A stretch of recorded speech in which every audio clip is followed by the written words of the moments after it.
Greetings.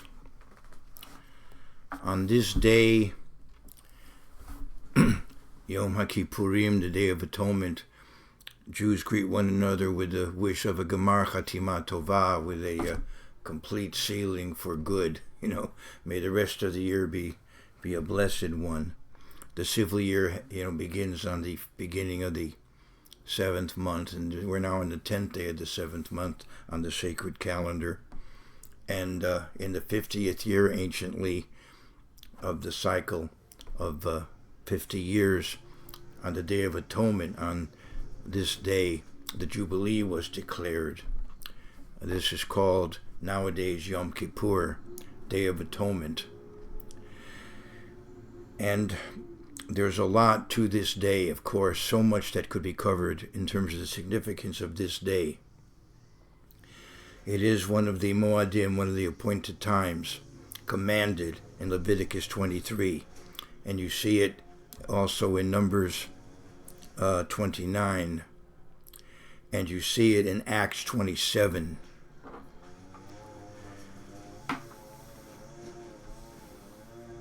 And there are critically important rituals under the Sinaitic covenant that were performed on this day that you can read about in Leviticus 16, which I'll cover some. I'll refer back to that in a moment, but I want to focus on the fact that the hero of this day is that distracting too much? Okay, there's noise going on around me, but evidently it's not being picked up on the mic, I hope. The significance of this day, the central figure, the hero of this day, is our high priest, Jesus Christ. You see, the rituals in Leviticus 16 that the high priest performed, they foreshadowed the role of Jesus Christ. And one book that really focuses on that is the book of Hebrews. So on the Day of Atonement, one's mind is directed to the book of Hebrews. And I want to go to the 4th chapter and the 14th verse, because Jesus Christ is our high priest, and he has his priesthood superseded the Levitical priesthood. You have a Kohen talking to you now, a descendant of Aaron, but the Aaronic priesthood is superseded by the Melchizedek priesthood. Jesus Christ is our high priest.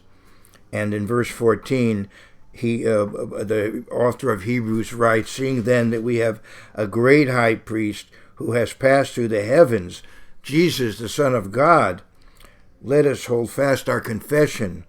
For we have not a high priest who cannot sympathize with our weaknesses, but was in all points tempted as we are, yet without sin. Let us therefore come boldly to the throne of grace, that we may obtain mercy and find grace to help in time of need." It's interesting that when you read the Old Testament, it talks about Yom Kippur. The term is used Yom HaKippurim. Sometimes the plural is used as an abstract noun. It is the Day of Atonement in the ideal sense. It refers back to a verb in terms of covering for sin or the ransom. There's a noun, kofer, ransom. So we make atonement, we make propitiation, we patch things up, so to speak. We work things out so that whatever we do has solved the problem. And the rituals that the high priest performed reconciled the nation to God, continued the covenantal relationship. The ritual was one that was needed from year to year, because the nation always fell short and always needed these rituals. So I wanted to mention that a week ago, the Jewish community had the fast of Gedaliah from dawn to dusk, and I talked about that last Sabbath. And the fast of Gedaliah commemorates a time when, in effect, Judah disappeared from the Middle Eastern map, as later on in history Poland did for a time.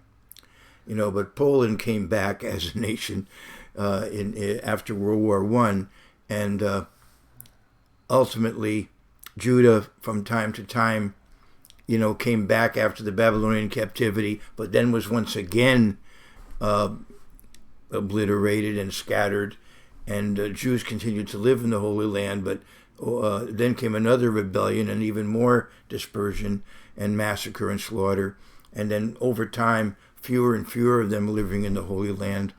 And now, in our own day and time, we see a revival of the house of Judah back in their land. And you'll find that today, pretty much, that country has pretty much shut down. Unfortunately, they're in the middle of a war. But for those who are not involved in the war, it's pretty much a time when activity has pretty well ceased, and the focus is on the spiritual. And that, of course, is our situation too. That we are not doing our normal work, but we are focusing on the spiritual. And fasting keeps us in a humble frame of mind. It gives us a proper perspective. We realize how wonderful it's going to be when we don't need to eat, when we'll be spirit, and we won't need to. We won't get weaker. We won't diminish in strength. We'll be immortal at that time. But it also helps us identify with people who don't have enough to eat, who are hungry. And as I said, it helps us to stay in a more humble frame, in a humble frame of mind. When we're not eating, we're not quite as arrogant as we maybe normally would be. And in Psalm 35 and verse 13 in the original Hebrew, you see that's what it means when you're afflicting your soul, you're fasting. The Bible commands us to afflict our souls today. Go to Isaiah 58 and you'll see there also, you afflict your soul with fasting. And so we afflict our souls as the Leviticus 23 tells us, for a full period of time, full day from the end of the 9th day to the end of the 10th day, as Leviticus 23 tells us, we have this full day of fasting. And on this full day of fasting, as I said, we remember the rituals in the temple, or in the tabernacle, and then in the temple performed by the high priest. And we remember our high priest, Jesus Christ, our intercessor. And this was a very solemn time in ancient Israel until the high priest came out alive from the Holy of Holies. By the way, we have now access, as we see here, to the, we have access to the Holy of Holies up above, you could say.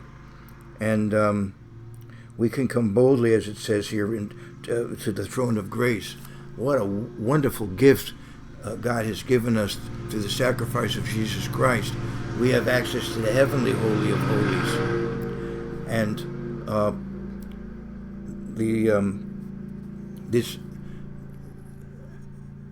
this day is one that we can think about that, about the importance of that, of our relationship to God through Jesus Christ. And I wanted to mention that as we think about this day and its meaning, we realize that one important message that we get out of this day, remember that there were, I wanted to talk about the fact that Yom HaKippurim is what it's called in the Bible. So when you think about Yom Kippurim, in the Hebrew it sounds like you're saying Yom Kippurim, a day like Purim. A day like Purim? Purim is a very joyous festival. It's a very frivolous time. How is it similar to this sober Day of Atonement? How are they similar? Well, both of them are days of deliverance. On Purim, the Jewish people were delivered from the potential of genocide, and they became very prominent. Instead of being destroyed, they became prominent. It was a great time of deliverance. Well, the Day of Atonement, of course, symbolizes a time of deliverance for humanity. And we go from a world of destruction to an eventual Garden of Eden because of the events symbolized by the Day of Atonement. Also on Purim, lots were cast by Haman to determine when the Jews were to be destroyed. Lots are cast on the Day of Atonement to determine one goat, which will be the sacrifice for sin, a type of Jesus Christ, but the other goat, the sins are placed upon the goat and sent away. And this refers to Satan. He's the Azazel goat, the goat that, the scapegoat. And Azazel also, some scholars believe, refers to a demonic being. In Israel today, if they want to be nasty to you and tell you go to hell, they'll say Lech Lazazel. And so the rituals of Leviticus 16 point to the sacrifice of Jesus Christ and the putting away of Satan, which I'm going to talk about in just a moment. And that leads me to want to discuss Satan as in Hebrew Hasatan, the adversary, but in the Greek diavolos, the slanderer. So he's one who accuses God's people, and you read how he accused Job in the book of Job. But he's also he's the adversary, and he's the slanderer, and he's, as you read in the book of John, he's the original liar, father of lies, and he's a deceiver, and a rebel against God, and he is real. There is a dark side, really. There is a real devil. There are demonic beings, and they do have an influence in the world. We speak of human nature, but to a great degree, that human nature is not inherent in human beings, but it is a result of the influence around us. And you can read scriptures about that I won't necessarily turn to today. But I do want to turn to Revelation 12, and just a little bit of a background on Satan and his demons, because they are a reality. However, before I even get to that, I want to go to James. Because let's realize that the Bible tells us, resist the devil and he'll flee from you. Resist the devil and he'll flee from you. If you get a bad thought, don't be paranoid, just get rid of it. Don't dwell on it, and don't get paranoid that you had it. It came, but get rid of it. Resist the devil and he'll flee from you. In verse 7, we're told, therefore submit to God, resist the devil, and he'll flee from you. Draw near to God, and he will draw near to you. So open your Bible, read it, pray, listen to God through his word and through teaching such as I hope and pray I'm giving you, and then talk to God, develop a relationship with God, which includes being, a kind person, being good to other people, the golden rule, as we see in Matthew 7:12, and also it speaks of having a humble frame of mind, which involves fasting. Draw near to God, and he will draw near to you. Cleanse your hands, you sinners, and purify your heart, you double-minded. That certainly ties in with the meaning of this day. The English word atonement fits quite well. It's an at-one-ment. And in the Spanish, you could use the term ayuno, which means fast, and then think in terms of I uno, there is one. But in any case, this is a day of propitiation for sin. This is a day when we fast and in effect prepare ourselves spiritually for the coming festival season, where we will be feasting. But first we need to be fasting to get in the proper frame of mind, to get back on track spiritually if in any way we've strayed, and to focus on the ministry of Jesus Christ, which justifies us and ultimately saves us. But as I said, this day also pictures the opposition, which is going to lose. We're on the winning side if we're on God's side, but we do need to be aware that there is an opposition that will lose. In Revelation 12, we see Israel pictured here, but then we see in verse 3, and another sign appeared in heaven, which also pictures the church. Of course, Israel was the church anciently. Now there's a New Testament church, a spiritual Israel. It doesn't mean that the physical Israel does not have a very critically important role to play in prophecy, because that is certainly true. Look at Romans 11 and so on. But there is a spiritual Israel now, the Israel of God, Galatians 6, spiritual Jews, Romans 2. And anyway, but in verse 3, and another sign appeared in heaven. Behold, a great fiery red dragon, having 7 heads and 10 horns, and seven diadems on his heads. So here we have a symbolic a vision of the devil and the political empire that he uses to persecute the church. His tail drew 1/3 of the stars of heaven and threw them to the earth. And the dragon stood before the woman who was ready to give birth, to devour her child as soon as it was born. And that didn't work out, of course, but later on he did have the perverse satisfaction of the crucifixion, but that in effect was his doom. The crucifixion justifies us before God, and the resurrection is our passage into immortality as well, following the resurrected Jesus Christ. So even the crucifixion worked out against him ultimately. There's a prophecy of that in the 3rd chapter of Genesis, which I can read at another time. But anyway, we have here that he wanted to get rid of the child, but he was not able to. But then later on, the child indeed grew to adulthood, had a ministry, which we picture in the Feast of Tabernacles. God tabernacled among us, but then he suffered and bled and died first. Then he was resurrected, and you read that in verse 3. She bore a male child. Verse 4. Is he 5, yeah, verse 5. She bore a male child who was to rule all nations with a rod of iron, and her child was caught up to God and his throne, as the image, that vision that Stephen saw before his martyrdom. So Jesus Christ is there now at the right hand of the Father as our intercessor, and I covered that just a moment ago. So here we have Satan spoken of, and later on it refers to him again as the dragon in verse 9. John likes to go between Hebrew and Greek, so he has both terms. So the great dragon was cast out, that serpent of old called the devil and Satan, who deceives the whole world. He was cast to the earth, and his angels were cast out with him.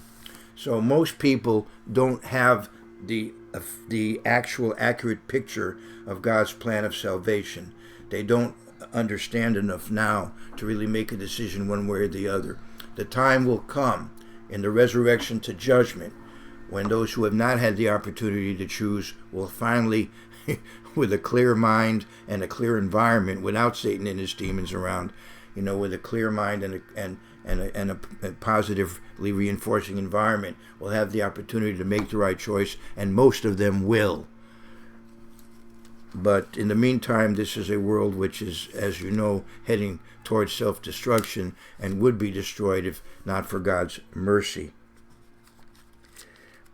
But I do want to give a little more background now on the demonic world. It mentions that stars are symbolic of angels, and it says that this being, this dragon, drew 1/3 of the stars of heaven and threw them to the earth. So there was a rebellion against God, and the Satan and his demons were cast down into the earth, and so a third of them followed him, but 2/3 remained loyal and evidently are now loyal forever.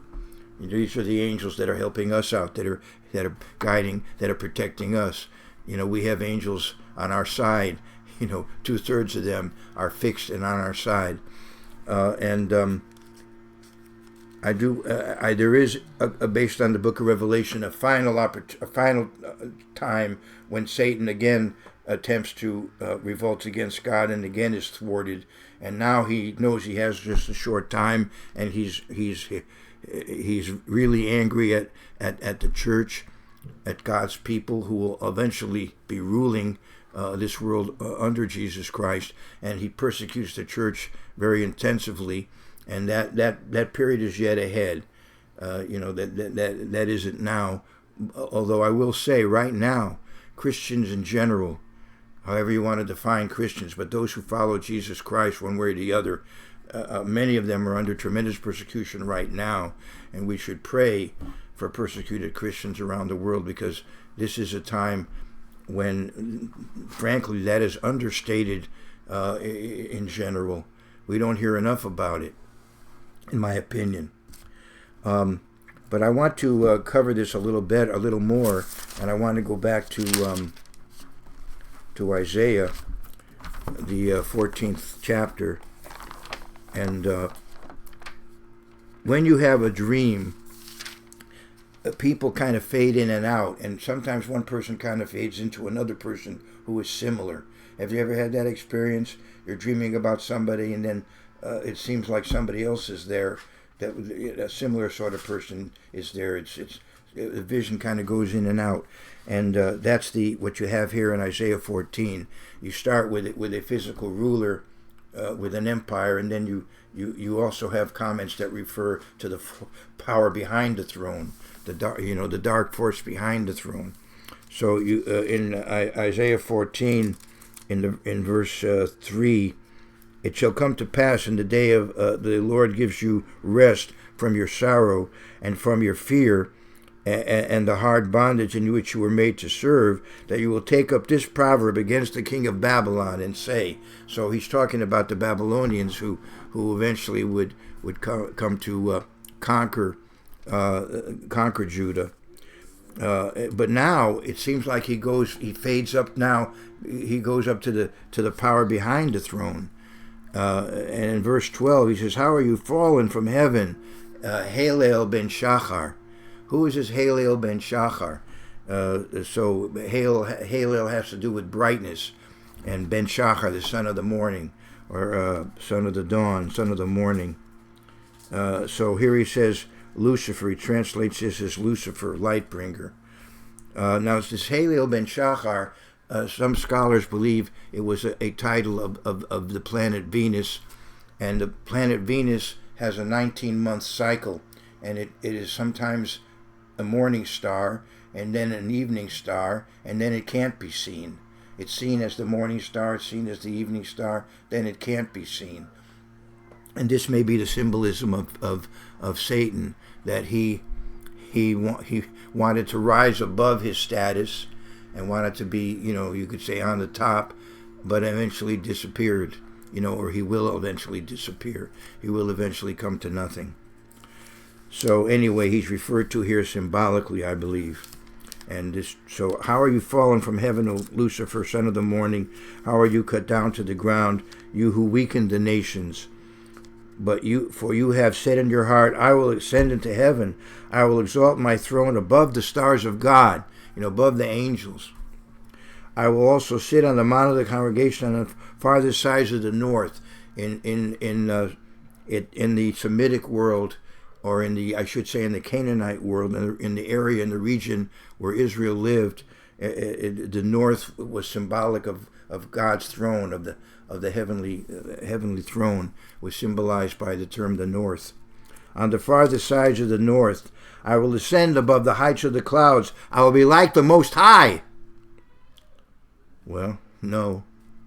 Yet you shall be brought down to Sheol, brought down to the realm of the dead, to the pit, to the Greek, Americanized Greek Hades, to the lowest depths of the pit. Those who see you will gaze at you and consider you, saying, is this the man, or is this the one? Each could be translated, is this the one or the person? Is this the man who made the earth tremble, who shook kingdoms, who made the world as a wilderness and destroyed its cities, who did not open the house of the prisoners? So ultimately Satan is going to be overcome, of course. God is the ultimate victor. And Ezekiel 28, also there you see something similar. Here in Ezekiel 28, it starts off by talking about the king of Tyre in the 28th chapter, but then it goes into talking about the prince of Tyre. I'm sorry, let's reverse that. It starts with the prince of Tyre, which you see in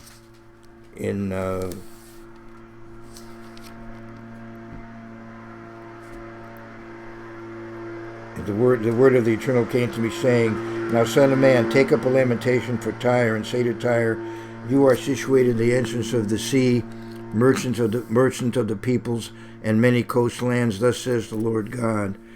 And I'm sorry, I'm in the 27th verse. That's okay, though. It is background. Let's go to now the 28th verse. The word of the Eternal came to me, saying, Son of man, say to the prince of Tyre, Thus says the Lord God. So Tyre was a very important center of commerce at one time and had quite a bit of influence in the world. What verse? Ezekiel 28, verse 1. Oh. So we're talking about the prince of Tyre. But now we go to the king of Tyre, and I think the implication is we're now talking about the power behind the throne. And so now I go to the 11th verse. Moreover, the word of the Lord came to me, saying, Son of man, take up a lamentation for the king of Tyre, and say to him, Thus says the Lord God, you were the seal of perfection, full of wisdom and perfect in beauty. You were in Eden, the garden of God. Every precious stone was your covering, the sardius, topaz, and diamond, beryl, onyx, and jasper, sapphire, turquoise, and emerald with gold. The workmanship of your timbrels and pipes was prepared for you on the day you were created.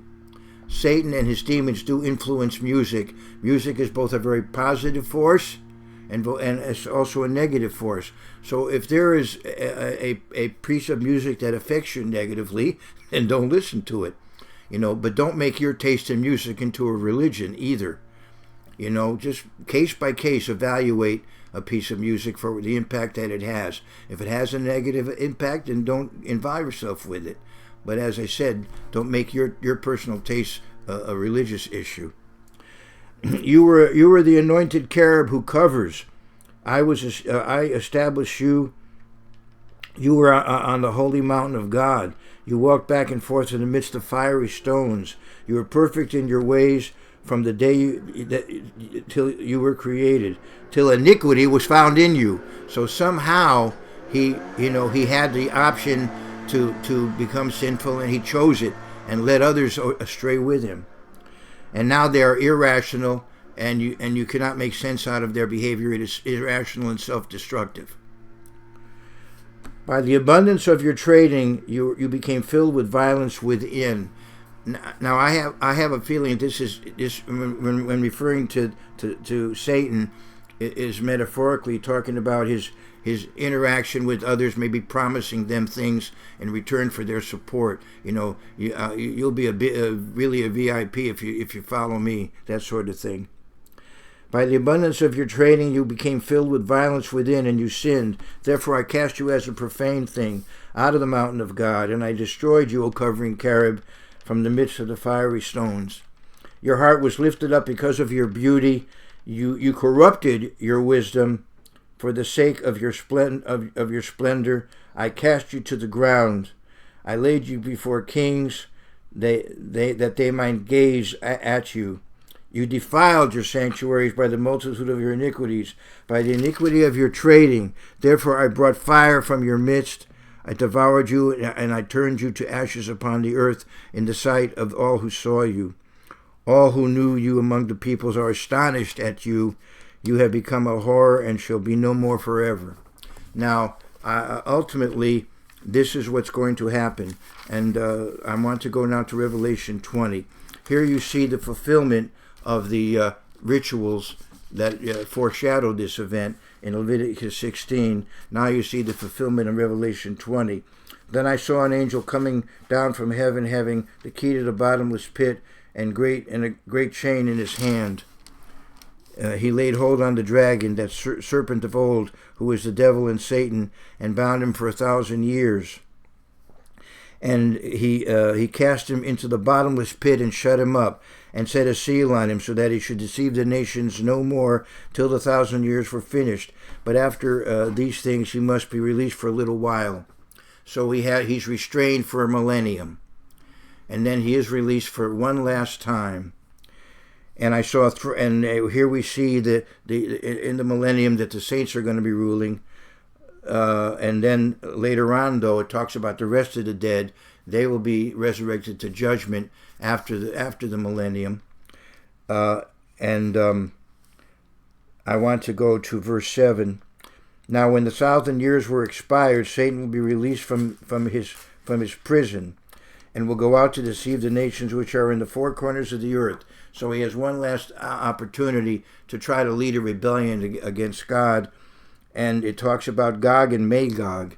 Now Gog and Magog are nations that come together with other nations, and Gog also could be the name of the leader of the group. And Gog and Magog refer to nations in Asia that come to invade the Holy Land after the return of Christ in Ezekiel 38 and 39. So they are a type of this final invasion of the Holy Land, which perhaps will be centered again in Asia, far away from the Middle East. Maybe the idea is, why is Jerusalem the center of the world? Why aren't we the center of the world? But Gog and Magog in Hebrew equals 70 numerically. Gematria, Jews often focus on the numerical value of words to get more understanding. So Gog and Magog equals 70, Gog Magog, and it's symbolic of the 70 nations of the world. So any of the opponents of God, as it says here, they're from the four corners of the earth. So those who oppose God are gathered together, but it seems like the center of it will be in Asia, Far Asia from the Middle East, which is the southwest extreme of Asia. Anyway, and we'll go out to deceive the nations which are in the four corners of the earth, Gog and Magog, to gather them together to battle, whose number is as the sand of the sea. But that's it. This is the war to end all wars. That's it. They went up on the breadth of the earth and surrounded the camp of the saints and the beloved city, right? Yerushalayim, right? Jerusalem. And that's obviously what's going on here. And the beloved city, and fire came down from God out of heaven and devoured them. The devil who deceived them was cast into the lake of fire and brimstone. So now there's a great fire, and centered in probably the Hinnom Valley, obviously in the Hinnom Valley, Gehenna, hell. And these rebels are cast there, and before them at the beginning of the millennium, the beast and false prophet had been cast there, and now we have these rebels cast there, and Satan and his demons are also cast there and restrained, and they're able to look upon just the wreckage of what they tried to do. The devil who deceived them was cast into the lake of fire and brimstone, where the beast and the false prophet, there's no verb to be there. So one translation says were cast. Because, if you read the Bible, you know that we're matter, we're physical. Just common sense tells you that if, we burn up and that's the end, we're ashes. So the beast and the false prophet are gone, they're ashes, but they were there. So the place where they were is where Satan is going to be put. And so the R is in italics in my Bible. It could also be were. The devil who deceived them was cast into the lake of fire and brimstones, where the beast and false prophet were, and they will be tormented day and night forever and ever. Who's the they? Well, if you read the Bible, you realize that Satan took a third of the angels with him. They are fallen angels. They are demons. You read about them in the Bible. Resist the devil and he'll flee from you. Don't get preoccupied with the dark side. Don't get preoccupied with it. Be balanced and positive, and don't be wallowing around in that sort of thing. So anyway, the demons and Satan will be there, restrained, and they will be restrained and they will be tormented, obviously, because now everything is over for them. Their power is nullified. Those who they were utilizing are gone. Destroyed. Everything that they built is destroyed, because their whole mentality is self-destructive. So I'm going to read the verse now. The devil who deceived them was cast into the lake of fire and brimstone, where the beast and the false prophet were, and they will be tormented day and night forever and ever. So as long as there's a physical world, as long as there's day and night, they're going to be tormented. But then comes an end, because then the world ultimately will cease to exist as we know it. It will burn up. This fire is going to eventually burn up the whole world. God flooded the world, and then he regan it, he renewed it, And now this world is going to burn up, and we're going to have a new heaven and new earth. And so whatever time I normally take, I'm going to take the time. I may go a little bit over time from what I usually do. I want to go to 2 Peter, and I want to go to 2 Peter, the 3rd chapter. 2 Peter, the 3rd chapter. And so to follow through with what I'm talking about here.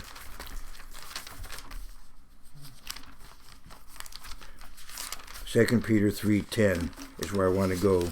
And I know some of you are already there because you're very well versed in these things. So this is review for most of you.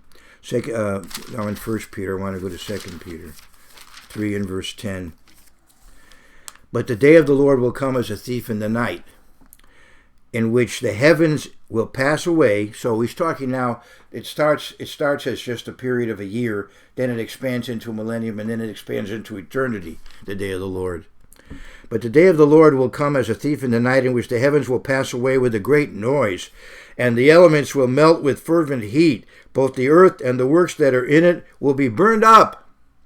Therefore, since all these things will be dissolved, what manner of person ought you to be in holy conduct and godliness? This world is not going to always be here. We have the spirit realm to look forward to, eternity to look forward to. Looking for, in verse 12, looking for and hastening the coming of the day of God, because of which the heavens will be dissolved, being on fire, and the elements will melt with fervent heat. Nevertheless, we, according to his promise, look for new heavens and a new earth in which righteousness dwells. So in the new heaven and new earth there will be no sin. Look at Revelation 22 and verse 5. There shall be no night there. So now we're at a period where day and night are irrelevant. This is the spirit realm. This is a time of light. There shall be no night there. They need no lamp nor light of the sun. This is Revelation 22:5. There shall be no night there. They need no lamp nor light of the sun. For the Lord God gives them light, and they shall reign forever and ever. So this is the new Jerusalem. This is the new heavens and the new earth. And there's no more Satan and demons. There's no unrighteousness at all. There's only the righteous. There's the angelic realm. There's God the Father. There's the triune deity that is there, and then there's the angelic realm. We'll be with our elder brother Jesus Christ, and we will be spirit beings. We will be immortal. And I want to just talk a little bit about that new heavens and new earth in verse 4. We read in Revelation 21 about that new heaven and new earth, and in verse 4, and God will wipe away every tear from their eyes. There shall be no more death, nor sorrow, nor crying. There shall be no more pain, for the former things have passed away. So think about that as you're fasting today. You're afflicting your souls, looking forward to a time when you will never be afflicted again. And then he who sat on the throne said, Behold, I make all things new. And he said to me, Write, for these words are true and faithful.